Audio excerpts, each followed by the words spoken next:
Hello, hi, good morning everyone. This is CA Yogesh Verma and we will resuming your chapter number 9 of registration under GST. Now let's move on to the part from where we have to resume, and that is procedure for GST, section 25 read with rules 8, 9 and 10.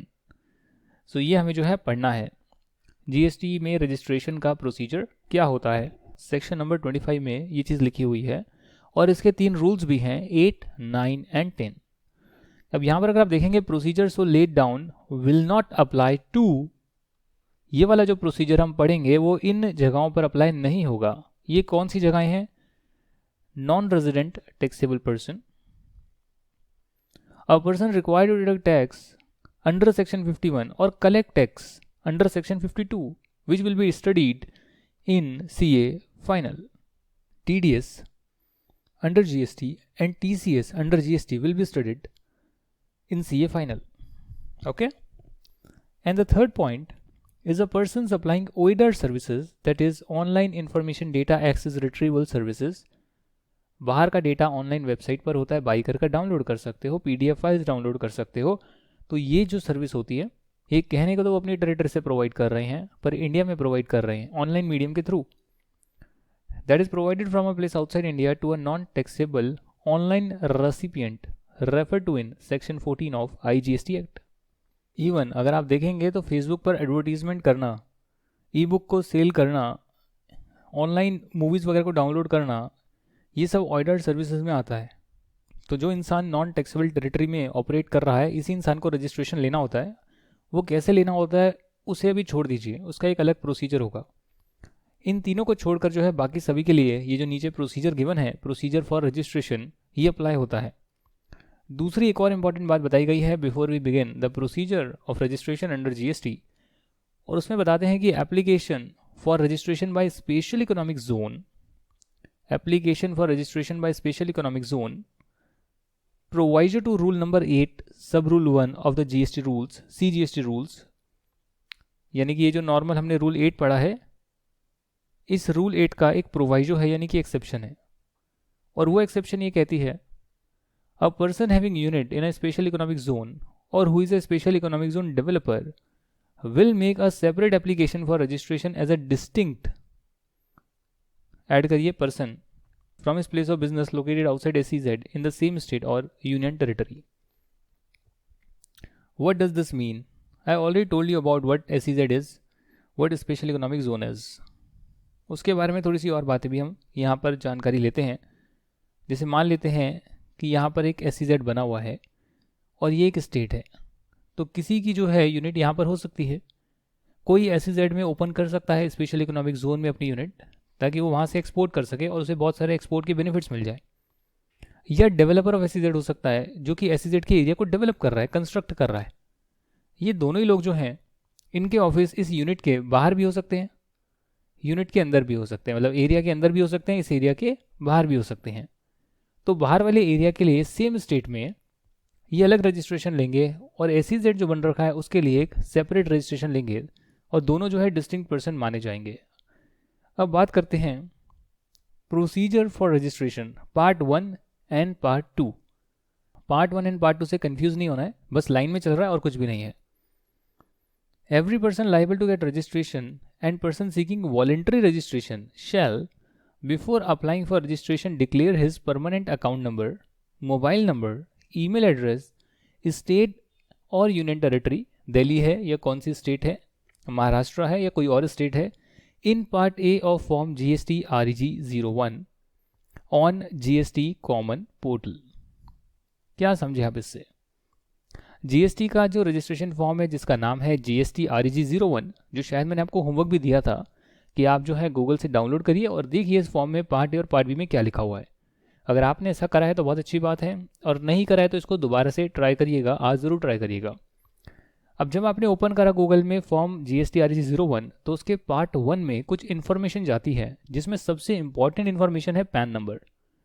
अब आपको याद होगा कि हमने यहाँ पर non resident taxable person को exclude कर दिया है, क्योंकि हो सकता है उनके पास पैन नंबर ना हो, उनके लिए एक अलग प्रोसीजर दे रखा होगा। सिमिलरली जो नॉन टैक्सेबल पर्सन है जो ऑर्डर सर्विसेज दे रहे हैं, उस केस में भी उनके पास शायद पैन नंबर नहीं होगा, तो उनके लिए एक अलग प्रोसीजर बताया होगा। तो पैन नंबर देना ज़रूरी है, मैंडेटरी है। मोबाइल नंबर देना जरूरी है, registered mobile number. Email address, कौन सी स्टेट या यूनियन टेरिटरी में आप रजिस्ट्रेशन ले रहे हैं, ये सारी information mandatorily part A of GST RAG 01 form में जाएगी, जो gst.gov.in पे आप ऑब्टेन कर सकते हैं। इसके बाद क्या होगा, इसके बाद जो आपका पैन नंबर है, मोबाइल नंबर है, ईमेल एड्रेस है, वो वैलिडेट होगा। Pan validated online by common portal from CBDT database. यानी जैसे आपने पैन नंबर डाला और वैलिडेट पर क्लिक करा, तो बैकएंड पर जो central board of direct taxes का डेटाबेस है, उससे ऑटोमेटिकली आपका नाम, आपका डेट ऑफ बर्थ, सारी इन्फॉर्मेशन फेच होकर मैच हो जाएगा और आपको कुछ भी करने की ज़रूरत नहीं होगी। पर जो आपका मोबाइल नंबर और ईमेल एड्रेस होगा, वो आपको वेरीफाई करना पड़ेगा वन टाइम पासवर्ड से। यानी आपके मोबाइल नंबर पर OTP आएगा और ईमेल एड्रेस पर भी OTP आएगा। वो दोनों OTP डालेंगे आप, ईमेल एड्रेस के सामने ईमेल एड्रेस का और मोबाइल नंबर के सामने मोबाइल नंबर का, तो आपका वो दोनों चीज़ें वेरीफाई हो जाएगी। जैसे ही आप इतना प्रक्रिया फॉलो करते हैं, ये आपका काम है, आप लोगों का रजिस्ट्रेशन करवा सकते हैं। इसके पैसे मिलते हैं, 500 या 1000 रुपये मिल जाएंगे एक रजिस्ट्रेशन के। बहुत सिंपल प्रोसीजर है। तो आपको जो है टेम्पररी रेफरेंस नंबर मिल सकता है, वो जनरेट हो जाएगा and communicated to the applicant on the validated mobile number and email address. तो जैसी प्रक्रिया करी, सबमिट करा, OTP वेरीफाई करा, तुरंत आपके पास मैसेज आएगा टेम्पररी रेफरेंस नंबर मोबाइल पर और ईमेल एड्रेस पर, दोनों जगह पर आ जाएगा। इस टेम्पररी रेफरेंस नंबर से आप इलेक्ट्रॉनिकली जो है अपना पार्ट B सबमिट कर सकते हैं एप्लीकेशन फॉर्म का, along with specified documents at the common portal. यहाँ पर आपने कोई डॉक्यूमेंट्स अटैच नहीं करे, बट आपको कई सारे डॉक्यूमेंट्स भी अटैच करने होंगे। वो आप पार्ट B के साथ अटैच करेंगे और इस रेफरेंस नंबर को कोड कर पार्ट B को ओपन करेंगे। जब आप सबमिट करेंगे तो एप्लीकेंट का जो है आधार नंबर भी जो है वेरीफाई होगा। आधार नंबर मोबाइल नंबर से लिंक होगा, तो आप आधार नंबर डालेंगे, उसको भी वेरीफाई करेंगे, KYC करेंगे और ऐसे कर जो है आप आगे बढ़ेंगे। पार्ट B में क्या डिटेल्स आती है, देखिए उसमें होता है constitution of business, sole proprietorship है, पार्टनरशिप फर्म है, कंपनी है, किसका रजिस्ट्रेशन ले रहे हैं, हफ है, ज्यूरिसडिक्शन कौन सी है आपकी, कौन सा एरिया है जहाँ की लॉ आप पर एप्लीकेबल होती है, क्या आप कॉम्पोजिशन स्कीम में फॉलो करना चाहते हैं। मैंने आपको कराया था कॉम्पोजिशन स्कीम में कि अगर कोई नया इंसान है तो वो रजिस्ट्रेशन के टाइम ऑप्ट कर सकता है कॉम्पोजिशन स्कीम के लिए, या फिर वो बाद में भी कर सकता है और फिर वो नेक्स्ट ईयर से एप्लीकेबल होगा, first day of next year से एप्लीकेबल होगा। क्योंकि यहाँ पे रजिस्ट्रेशन हो रहा है, इसके लिए आप बता सकते हैं कि मुझे कॉम्पोजिशन स्कीम फॉलो करनी है या नहीं करनी है। आपने अपना बिजनेस कब शुरू करा था, रजिस्ट्रेशन ले क्यों रहे हैं, इसका रीज़न क्या है, टर्नओवर एक्सीड हो गया इसलिए आप रजिस्ट्रेशन ले रहे हैं, वॉलंटरी ले रहे हैं, या कंपलसरी रजिस्ट्रेशन में आप फॉलो करते हैं इसके लिए ले रहे हैं, तो वो रीज़न आपको बताना पड़ेगा। एड्रेस क्या है आपके प्रिंसिपल प्लेस ऑफ बिजनेस का और एडिशनल प्लेस ऑफ बिजनेस का, वो सारी के सारे जो एड्रेसेस हैं, ऑफिस के एड्रेस हैं, वो सब आप डालेंगे। अपनी बैंक अकाउंट की डिटेल्स भी डालेंगे। जो ऑथराइज सिग्नेटरीज हैं, जो इसको अप्रूव कर सकते हैं या कोई भी GST के डॉक्यूमेंट साइन कर सकते हैं, उनकी डिटेल्स भी डालेंगे। और कौन सी आप एक्टिविटी, नेचर ऑफ एक्टिविटी कौन सी है जो आप कैरी आउट कर रहे हैं, लाइक कोचिंग इंस्टीट्यूट हैं या कुछ सामान की सप्लाई कर रहे हैं, या क्या आपका नेचर ऑफ एक्टिविटी है आपके बिजनेस का, वो भी आप डालेंगे। तो ये सारी डिटेल जो है आपका पार्ट B में जाती है। On receipt of such application एक एक्नॉलेजमेंट आपको मिलेगी प्रिस्क्राइब्ड फॉर्म में, वो आपको इलेक्ट्रॉनिकली दे दी जाएगी। जो कैजुअल टैक्सेबल पर्सन होंगे उनके केस में थोड़ा सा अलग होता है। उनके केस में क्या होता है, वो फुल रजिस्ट्रेशन नहीं लेते हैं, तो वो अप्लाई करते हैं ताकि उन्हें टेम्प्रेरी रेफरेंस नंबर मिले, और उस टेम्प्रेरी रेफरेंस नंबर के बेस पर वो एडवांस पेमेंट करते हैं एस्टिमेटेड टैक्स की, कि भैया हम 10 दिन के लिए आ रहे हैं, इतना बेचेंगे, इतना टैक्स बनता है, हम एडवांस पेमेंट कर रहे हैं। ये इसलिए करा गया क्योंकि वो थोड़े टाइम के लिए आते हैं और हो सकता है बिना टैक्स दिए भाग जाए, इसके लिए उन्हें एडवांस डिपॉजिट करना पड़ता है, और फिर उन्हें अलाउ होता है कि आप यहाँ पर आकर टेम्प्रेरी सामान बेचकर जा सकते हैं।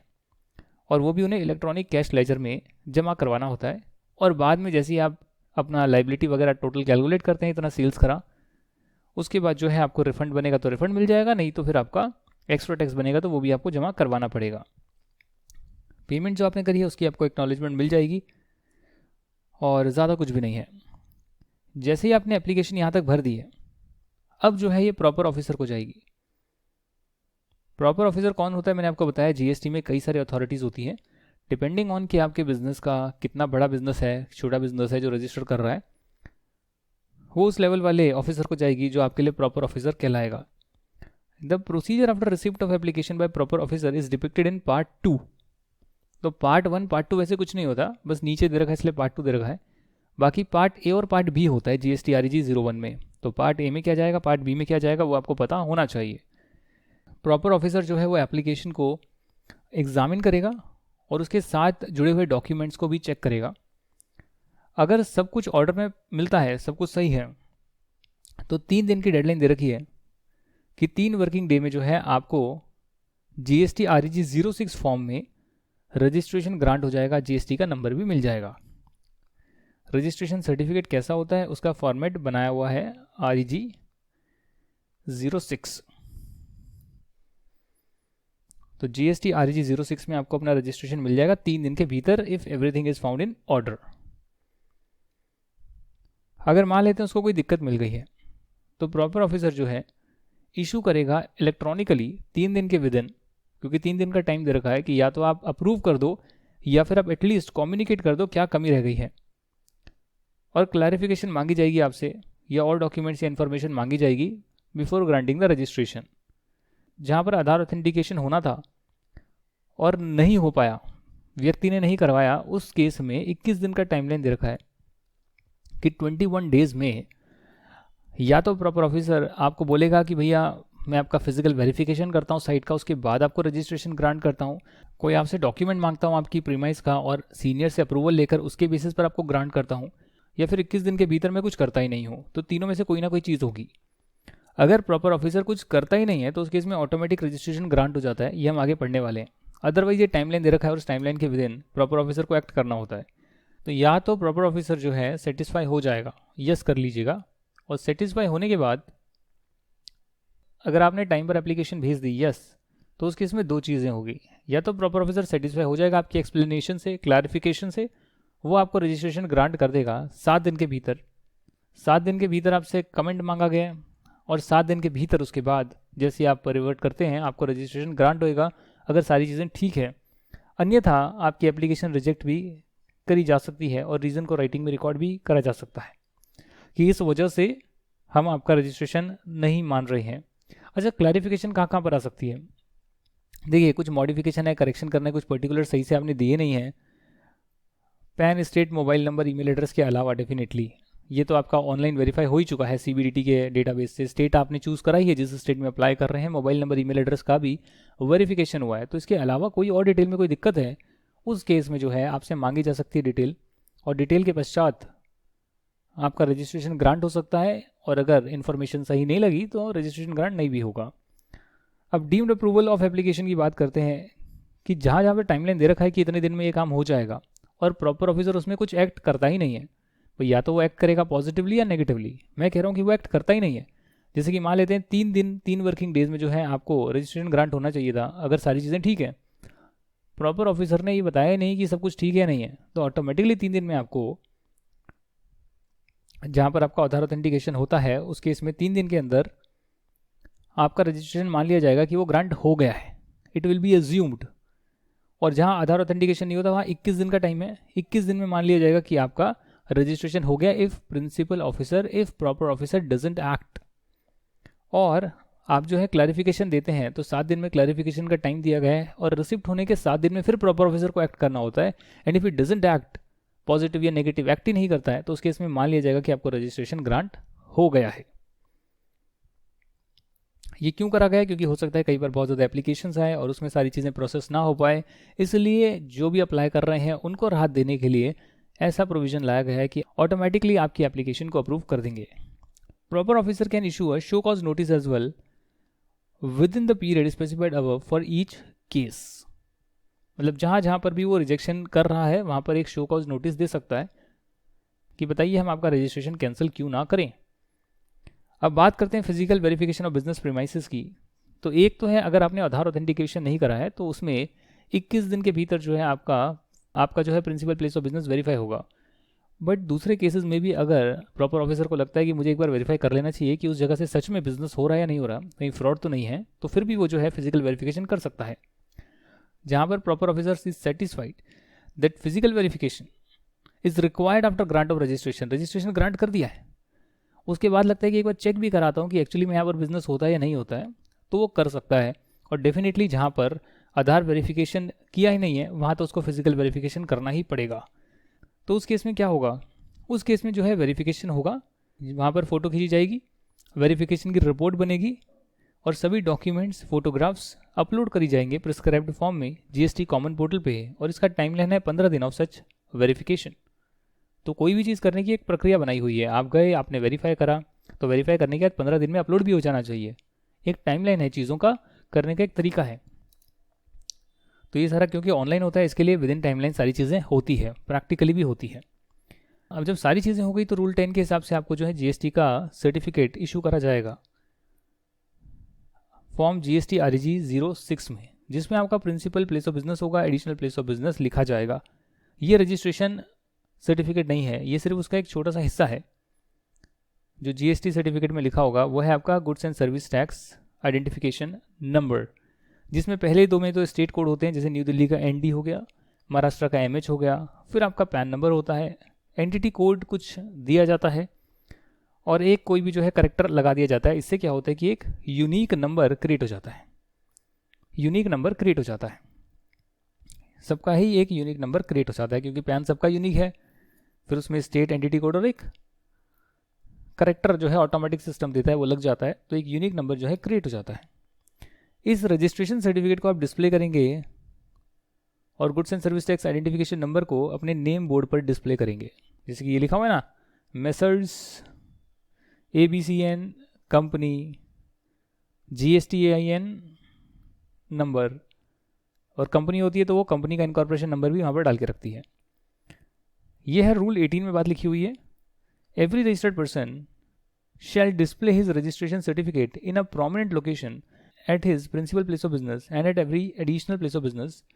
Further, his GSTIN also has to be displayed on the name board exhibited at the entry of his principal place of business and every additional place of business. हर जगह पे आपको जो है ये डिस्प्ले करना पड़ेगा, अपनी प्लेस ऑफ बिजनेस के वहाँ पर डिस्प्ले करना पड़ेगा। अच्छा, कौन कौन से डॉक्यूमेंट होते हैं जो आप एप्लीकेशन में अटैच करते हैं व्हेन यू आर फाइलिंग, अपनी जीएसटी के रजिस्ट्रेशन की अर्जी डाल रहे हैं? तो मैंने कहा था कि कुछ डॉक्यूमेंट्स भी लगते हैं पार्ट बी के साथ। वो कौन से डॉक्यूमेंट हैं? प्रोप्राइटर की फ़ोटो, हफ है तो कर्ता की फ़ोटो, फर्म है तो पार्टनर की फ़ोटो, कई कई जगह पर सीईओ की फ़ोटो, कंपनी है तो मैनेजिंग डायरेक्टर की फ़ोटो एटसेट्रा। तो कुछ भी लोग हो सकते हैं, उसमें जो भी साइनिंग अथॉरिटी रखते हैं अल्टीमेटली उनकी फ़ोटो जाती है। बिजनेस का कॉन्स्टिट्यूशन क्या है? अगर पार्टनरशिप है तो पार्टनरशिप डीड, कंपनी है तो उसका रजिस्ट्रेशन सर्टिफिकेट, और इंडिविजुअल में तो कुछ होता ही नहीं है तो उसमें कुछ भी नहीं लगेगा। Proof of address of principal place of business, आपका कोई इलेक्ट्रिसिटी का बिल या फिर कोई भी एड्रेस का प्रूफ अगर आपके पास है, ये आपकी जगह है जहाँ पर आप बिजनेस कर रहे हैं तो उसका प्रूफ लगेगा। और बैंक अकाउंट का भी जो है प्रूफ लगेगा कि भैया ये बैंक अकाउंट मेरा है, उसकी डिटेल भी डालनी ज़रूरी है। तो ये सारी डिटेल आप सबमिट करते हैं। हालांकि बैंक अकाउंट डिटेल भरने के लिए एक रूल 10A में जो है बेनिफिट दिया गया है, एक एग्जामिशन दी गई है, छूट दी गई है। और वहाँ पर ये लिखते हैं कि आप चाहे तो बैंक अकाउंट डिटेल को 45 डेज़ में भी सबमिट कर सकते हैं, within 45 days from the earlier of 2 dates. ये ऐसे होगा, इसको ऐसे नहीं लिखेंगे within 45 days from earlier of 2 dates, इसको काट कर ज़रा सही कर लीजिएगा। ये ऐसे होना चाहिए 45 days from the grant of registration और date on which return required to be furnish under section 39। इसका मतलब क्या है? देखिए, इसको ठीक करिएगा। आपको जो है बैंक अकाउंट डिटेल जो है ज़रूरी नहीं है कि आप साथ में दें, रजिस्ट्रेशन के टाइम दें। आप बैंक डिटेल जो है या तो 45 डेज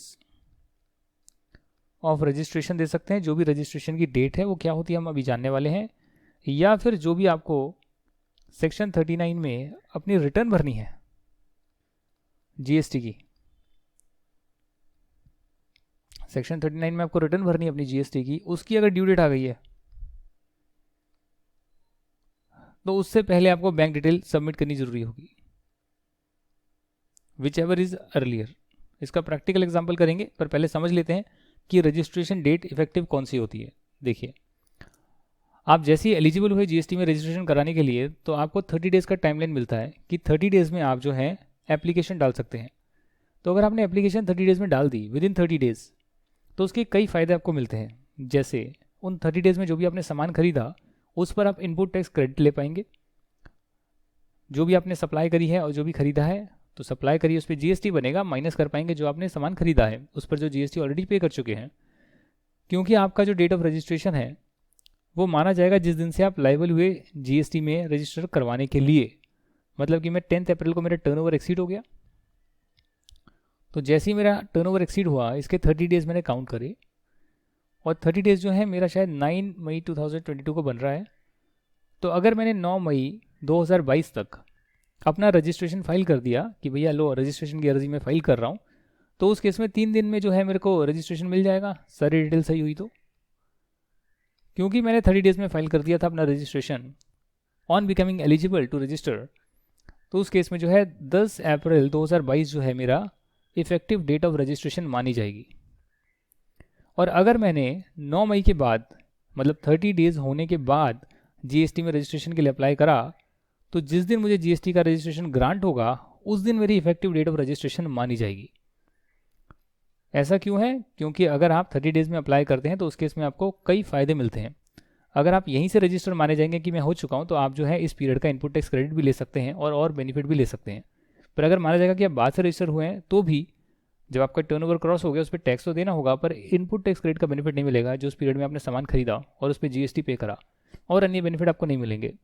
तो इसीलिए बेहतर होता है कि आप 30 डेज़ में अप्लाई कर लीजिए। जो भी आपकी इफेक्टिव डेट ऑफ रजिस्ट्रेशन है विद इन 30 डेज़ आपने फाइल करा या फिर 30 डेज़ के बाद फाइल करा, जो भी है उसके 45 डेज़ तक, जैसे कि इस केस में तो आपका 10 अप्रैल हो गया, तो 10 अप्रैल के 45 डेज़ तक तो करीब करीब 20 दिन अप्रैल के हो गए और 25 दिन आपके मई के हो गए, तो यानी कि 25 मई तक बैंक डिटेल को सबमिट कर लीजिए। या फिर अप्रैल महीना आ चुका है तो अप्रैल की जब आपको रिटर्न भरनी होगी उसकी तारीख होगी 20 मई। हर महीने की नेक्स्ट जो महीना आता है उसकी 20 तारीख तक आपको जो है रिटर्न भरनी होती है। तो इस केस में जो है जो भी अर्लियर है तब तक आपको जो है बैंक डिटेल सबमिट कर देनी होगी इफेक्टिव डेट ऑफ रजिस्ट्रेशन के 45 डेज़ में, या फिर जब आपको रिटर्न भरनी है उससे पहले आपको सबमिट कर देना चाहिए क्या अपनी बैंक डिटेल्स को। तो इसको थोड़ा सा रीफ्रेम कर लिख लीजिएगा।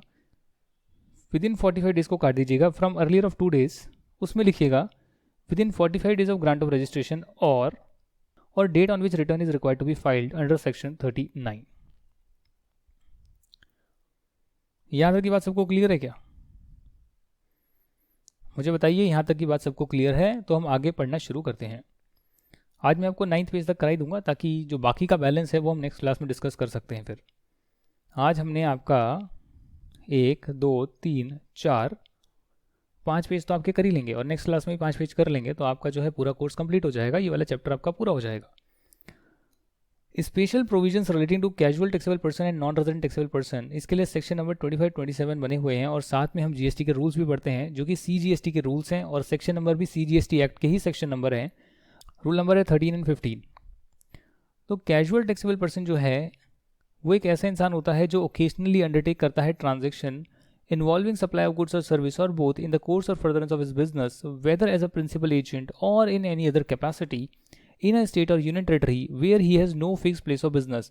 Now ये लाइन जो है, ये वर्ड जो है बहुत इंपॉर्टेंट है कि एक ऐसा इंसान जो कि अपने बिजनेस के लिए सप्लाई कर रहा है गुड्स या सर्विस, या दोनों भी ऐसी स्टेट या यूनियन टेरिटरी में जहाँ उसकी फिक्स प्लेस ऑफ बिजनेस नहीं है, चाहे वो खुद करे या किसी का एजेंट बनकर करे, दोनों ही केस में वो एक कैजुअल टैक्सेबल पर्सन माना जाएगा।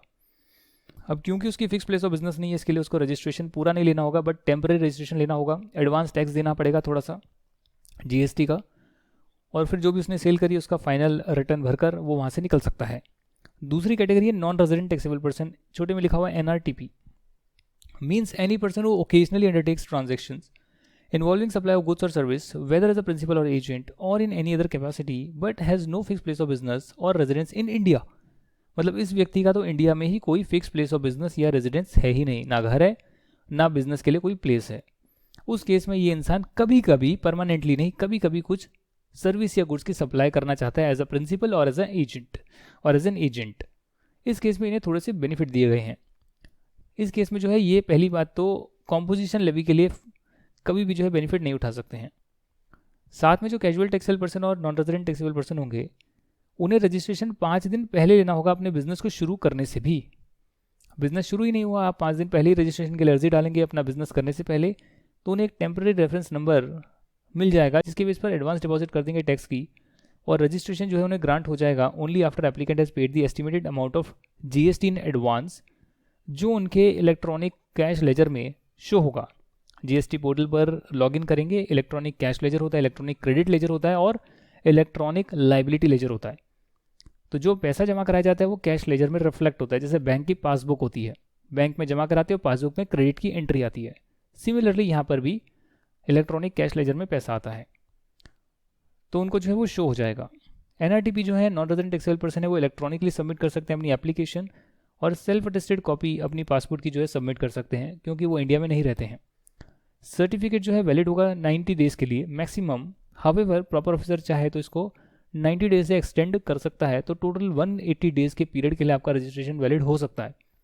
अब मैं दिल्ली आ रहा हूँ बाहर की स्टेट से बिजनेस करने के लिए 90 दिनों के लिए, 50 दिन के लिए, थोड़े से दिनों के लिए, तो मुझे परमानेंट मेरा कोई फिक्स प्लेस ऑफ बिजनेस नहीं है, तो मैं कैजुअल टैक्सेबल पर्सन कहलाऊंगा और अपना जो है रजिस्ट्रेशन वहाँ पर ले सकता हूँ टेम्प्रेरी बेसिस पर। जीएसटी के एस्टिमेटेड अमाउंट पर जो है मैं एक डिपॉजिट कर सकता हूँ और फिर अपना बिजनेस करके यहाँ से जा सकता हूँ। अगर मुझे लगेगा नहीं थोड़े दिन मुझे और स्टे करने की ज़रूरत है, यहाँ पर और बिजनेस करना है, तो रिक्वेस्ट कर 90 डेज़ तक और जो है मैं टेन्योर को बढ़ा सकता हूँ। और सर 180 डेज से भी ज़्यादा करना है तो भैया फिर फिक्स प्लेस ऑफ बिजनेस बनाइए, पूरा रजिस्ट्रेशन लीजिए। To extend the period of registration आपको जो है एक एप्लीकेशन फाइल करनी पड़ सकती है जीएसटी REG 11 फॉर्म में, और वो आप सबमिट करेंगे अपना वैलिडिटी ख़त्म होने से पहले। 90 दिन पूरे नहीं हुए उससे पहले ही आप इस एप्लीकेशन की अर्जी डाल देंगे, एप्लीकेशन को सबमिट कर देंगे कि मुझे और 90 दिन की ज़रूरत है। कैजुअल टैक्सेबल पर्सन जो है इन्हें मंथली रिटर्न सबमिट करनी होती है। अमाउंट ऑफ एडवांस टैक्स जो है can not be refunded unless return is furnished. मैंने पैसा जमा करा दिया, धंधा मेरा हुआ नहीं, तो मैं रिटर्न सबमिट करूंगा तभी तो बताऊंगा कि भैया मेरा इतना टैक्स का रिफंड बनता है जो मैं ऑलरेडी दे चुका हूँ, बट ये एक्चुअली में है नहीं, तब आपको जो है रिफंड सैंक्शन होगा। रिटर्न नहीं भरेंगे तो आपको रिफंड सैंक्शन नहीं होगा। जो नॉन रेजिडेंट टैक्सेबल पर्सन है वो भी अपनी जीएसटी की रिटर्न भर सकते हैं, और जीएसटी की रिटर्न का नंबर है GSTR5, GST return 5। GST return के बहुत सारे नंबर होते हैं। कब तक भर सकते हैं ये? 20 days after the end of the month, जैसे मैंने आपको बताया 20 मई, अप्रैल की महीने की रिटर्न आप 20 मई तक भरते हैं, तो एनआरटीपी वाले भी जो है महीना खत्म होने के बाद जो 20 तारीख आ रही है तब भर सकते हैं, या फिर 7 days after the last date of validity of registration whichever is earlier. पता लगे जो आखिरी का महीना है उस आखिरी के महीने का आपका जैसे ही रजिस्ट्रेशन खत्म हो गया उसके बाद 20 दिन बाद जो है करीब करीब आप कह सकते हैं ड्यू डेट आ रही है रिटर्न भरने की। पिछला महीना जो खत्म हुआ है 20 दिन बाद आ रही है, बट आपका वैलिडिटी खत्म हो गई है। जितने टाइम पीरियड के लिए आपको रजिस्ट्रेशन ग्रांट हुआ था वो वैलिडिटी आपकी खत्म हो गई है, तो वैलिडिटी खत्म होने के 7 डेज में आपको जो है रिटर्न भरनी पड़ेगी। आपको 90 डेज का ग्रांट हुआ तो आप पहले हर महीने के बाद जो है 20 तारीख तक भर रहे थे, और जैसे ही आखिरी महीना आया और ख़त्म हो गया तो उसके 7 दिन में ही जो है आपको भर देनी पड़ेगी। यदि रिटर्न की डेट उसके बाद आ रही है, 7 दिन खत्म होने के बाद रिटर्न की एक्चुअल डेट आ रही है, बट फिर भी आपको जल्दी भर देनी पड़ेगी। अगर कोई ट्रांजैक्शन नहीं करी गई है किसी महीने में तो उस केस में रिटर्न भरने की ज़रूरत आपको नहीं है। बात करते हैं registration under composition levy. If one business vertical is paying tax under normal levy, then no other business vertical shall be granted registration to pay tax under composition levy. ये मैंने आपको कॉम्पोजिशन स्कीम के chapter में कराया था कि आप एक पैन नंबर पर जितने भी बिजनेस ऑपरेट कर रहे हैं, पहली बात तो उन सबका टोटल टर्नओवर देखते हैं, और अगर आप एलिजिबल होते हैं तो सबके लिए कॉम्पोजिशन स्कीम ले सकते हैं। ऐसा नहीं किसी एक के लिए लेंगे बाकियों के लिए नहीं लेंगे, this is not possible. Similarly one business vertical separately registered become ineligible to pay tax under composition levy, तो सभी बिजनेस वर्टिकल जो है इनएलिजिबल हो जाएंगे। मेरे किसी एक पर्टिकुलर ब्रांच ने इंटर स्टेट सप्लाई कर दी गुड्स की जो कि अलाउड नहीं था, और कॉम्पोजिशन स्कीम में आप वो नहीं कर सकते हैं। अगर ऐसा है क्लॉज तो उस केस में क्या होगा? उस केस में आप कॉम्पोजिशन स्कीम से हट जाएंगे। पूरे के पूरा बिजनेस जो है, पूरा का पूरा पैन नंबर पर जितने बिजनेस रजिस्टर्ड हैं आपके, वो सारे के सारे जो है कॉम्पोजिशन स्कीम से हट जाएंगे।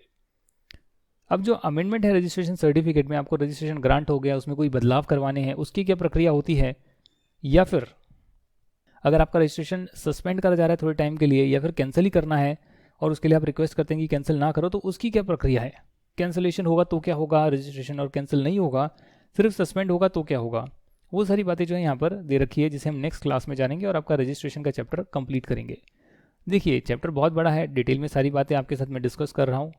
प्रोविजंस ये 14 पेजेस के ही हैं जो आपकी स्क्रीन पर आ रहे हैं CA, CS और CMA के लिए। पर इसके अतिरिक्त अगर आप अपने स्टडी मटेरियल को रेफर करते हैं और डिटेल में भी प्रोविजंस को अच्छे से पढ़ते हैं, तब जाकर आपकी जो है सेल्फ स्टडी हो पाएगी। बट यस, आपको जो भी चीज़ें मैंने बताई है उससे काफ़ी अच्छी गाइडेंस मिलेगी और आप ब्लैंक नहीं होंगे कि अच्छा ये क्या लिखा हुआ है, आपको वो चीज़ें ऑलरेडी पता होगी। So do read your study material, that is must to clear the examinations. Also make your own notes if you can, और इसका प्रिंट आउट लेकर जो करेक्शन वगैरह मैंने बताई है वो साथ में करें, और ब्लैंक पेपर पर जो है एडिशनल बातें लिखें जो आपको अपने मटेरियल से पढ़कर पता लगती है, या कोई क्वेश्चन आंसर्स को जो है सैम्पल क्वेश्चन आंसर्स को भी लिख सकते हैं प्रैक्टिस के लिए कि नेक्स्ट टाइम पढ़ें तो इससे हमें क्लैरिटी मिल जाएगी, अच्छा इसका मतलब ये होता है। मैं आपको क्वेश्चन आंसर्स डिटेल में कराऊंगा ICA के स्टडी मटेरियल के और कुछ CMA के स्टडी मटेरियल के, CS के स्टडी मटेरियल के, वो सब हम करते जाएंगे, पर वो बाद में होगा, प्रैक्टिस होती रहेगी। फिलहाल आपसे अनुरोध है कि आप अपनी स्टडी मटेरियल की रीडिंग साथ में करते जाइएगा। नेक्स्ट क्लास में इसको खत्म करेंगे, पूरा करेंगे, और फिर पेमेंट ऑफ टैक्स का चैप्टर कंप्लीट करेंगे, और ऐसे ही अन्य चैप्टर भी हैं उन्हें भी कंप्लीट करेंगे, ताकि अगले 10 से 15 दिनों में आपका सिलेबस कंप्लीट हो पाए, और फिर क्वेश्चन आंसर्स की प्रैक्टिस में चालू करवा दूंगा। Thank you for watching this video. जय हिंद एंड बाय बाय।